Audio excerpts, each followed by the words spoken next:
Hi అండి, welcome to our channel. ఈరోజు video వచ్చేసి అమ్మవారికి పెట్టే ప్రసాదం పాకం గారెలండి. దీని ముందు ప్రసాదాలు డిస్క్రిప్షన్లో లింక్ ఇస్తానండి, కావాలంటే కనుక చూసుకోండి. ఇప్పుడు ప్రాసెస్లోకి వెళ్ళిపోదామండి. ఒక బౌల్ తీసుకొని అందులోకి ఒక కప్పు మినపప్పు తీసుకోవాలండి. ఇది బాగా 2-3 సార్లు కడుక్కోవాలి. ఇలా కడిగేసుకున్నాక ఇప్పుడు ఇందులోకి వాటర్ పోసుకొని ఇది 4 గంటలు నానబెట్టుకోవాలండి. 4 గంటలు అయిపోయాక మనకి పప్పు అనేది ఇలాగా నానిపోయిందండి. ఇప్పుడు ఈ వాటర్ అంతా కూడాను తీసేసుకొని గ్రైండర్లో వేసుకొని గారెల పిండిలాగా మనం రుబ్బుకొని రెడీ చేసుకొని పెట్టుకోవాలండి. ఈలోపు స్టవ్ వెలిగించి స్టవ్ మీద ఒక గిన్నె పెట్టుకొని అందులోకి 2 కప్పులు బెల్లం తురుము వేసుకోవాలండి. ఇప్పుడు ఇందులోకి 2 కప్పులు వాటర్ అనేది పోసుకోవాలండి. కొలతలన్నీ కూడాను ఒకే కప్తోని కొలుసుకోవాలండి. ఇప్పుడు ఇది బెల్లం అంతా కూడాను కరిగిపోయినంత వరకును కరిగించుకోవాలండి. ఇలా కలుపుకొని ఇదంతా కూడాను కరిగిపోవాలి. ఇలా కరిగిపోయాక ఇప్పుడు వెడల్పాటి గిన్నెని ఒకటి స్టవ్ మీద పెట్టుకొని అందులోకి ఇదంతా కూడాను వడగట్టుకోవాలండి. మనకి బెల్లంలో డస్ట్ అనేది ఏదైనా ఉంటే కనుక అదంతా కూడా వచ్చేస్తుంది. ఇలాగ టీ వడకట్టుకున్న దాంతో ఇలాగ వడకట్టేసుకోవాలి. ఇలా వడకట్టేసుకున్నాక ఇప్పుడు ఇది మనకి డస్ట్ అనేది అంతా కూడా ఇలాగా వచ్చేసింది కదండి. ఇప్పుడు ఇది పక్కన పెట్టేసుకొని ఇదంతా కూడా ఇలాగా కలుపుకుంటూ ఉండాలండి. ఇది మనకి మరుగులు వచ్చినంత వరకు కూడా ఇలాగా కలుపుకుంటూనే ఉండాలండి. ఇది పాకం అనేది రానవసరం లేదండి.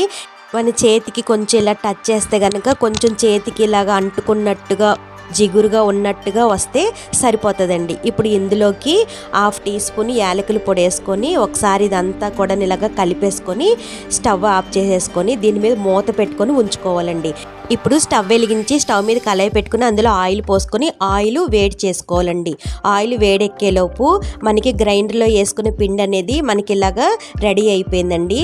ఇప్పుడు ఇందులోకి సాల్ట్ అనేది వేసుకొని ఇదంతా కూడా బాగా కలిసేలాగేలాగా కలుపుకోవాలండి. ఇలా కలిపేసుకున్నాక గారెల పిండి అనేది మనకి కన్సిస్టెన్సీ అనేది ఇలా ఉండేలా చూసుకోవాలండి. మరీ గట్టిగా కాకుండా అలాగని మరీ లూజ్గా కాకుండా ఈ కన్సిస్టెన్సీలో ఉండేలాగా చూసుకోవాలి. ఇప్పుడు చెయ్యికి కొంచెం ఇలాగా తడి చేసుకొని మీకు చేతితో గారె అనేది వేసుకుంటే కనుక ఇలాగా వేసేసుకోవచ్చండి. ఒకవేళ మీకు ఇలా రాలేదు అని అనుకుంటే కనుక ఒక పాలిథిన్ కవర్ అనేది తీసుకొని దాన్ని కొంచెం తడి చేసుకొని దాని మీద కూడా మనం గారె అనేది వేసుకోవచ్చు. ఇలా రెడీ చేసుకొని ముందుగానే మనం ఆయిల్ వేడి చేసుకుంటున్నాం కదండి, అందులోకి ఇది వేసుకోవాలి. ఇలాగా ఒకటి తర్వాత ఒకటి వేసుకోవాలండి. అప్పుడు ఒకదానికొకటి అంటుకుపోకుండా ఉంటాయి అన్నమాట. వేసుకోగానే గరిటె పెట్టి తిప్పకుండాను కాసేపు ఆగాక ఇలాగా తిప్పుకోవాలండి. ఇవన్నీ కూడా ఇలాగా టర్న్ చేసుకుంటూ ఇలాగ వేయించుకుంటూ ఉండాలండి. మంట అనేది మీడియం ఫ్లేమ్లోనే ఉండేలాగా చూసుకోవాలండి.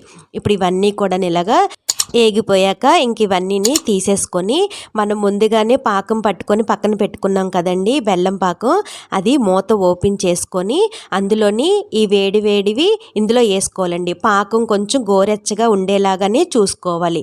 ఇందులో వేయంగానే కొంచెం సేపు అటు ఇటు కూడా ఇలా తిప్పుకొని మళ్ళీ మూత పెట్టుకోవాలండి. అలాగే మిగిలినది కూడాను గారెల్లాగా వేసుకొని అవి కూడాను ఈ పాకంలో వేసుకొని అటు ఇటును తిప్పుకుంటూ ఉండాలండి. అప్పుడు వాటిని కాసేపు మనం అలాగే వదిలేస్తే ఈ పాకం అంతా కూడాను పీల్చుకొని మనకి పాకం గారెలు అనేవి రెడీ అయిపోతాయండి. ఇప్పుడు ఇవన్నీ ఇలా టర్న్ చేసుకున్నాక మూత పెట్టుకొని పక్కన పెట్టేసుకోవాలి. కాసేపు అయిపోయాక మూత ఓపెన్ చేసుకుంటే ఇప్పుడు మనకి ఇవన్నీ కూడా పాకం అనేది పీల్చేసుకొని రెడీ అయిపోయండి. ఇవన్నీ కూడాను ఒక బౌల్లో తీసేసుకొని అమ్మవారికి ప్రసాదం నివేదించడమేనండి. అంతే అండి, ఎంతో ఈజీగా అయిపోయే పాకం గారెలు రెడీ అయిపోయింది. నచ్చిందండి? ఈ వీడియో కనుక మీకు నచ్చినట్టయితే లైక్ చేయండి, షేర్ చేయండి, మీ ఫ్రెండ్స్కి ఫార్వర్డ్ చేయండి. సబ్స్క్రైబ్ చేసుకోవడం అస్సలు మర్చిపోద్దండి. పక్కనున్న బెల్ ఐకాన్ని క్లిక్ చేయండి. నా నోటిఫికేషన్స్ మీకు వచ్చేస్తాయి.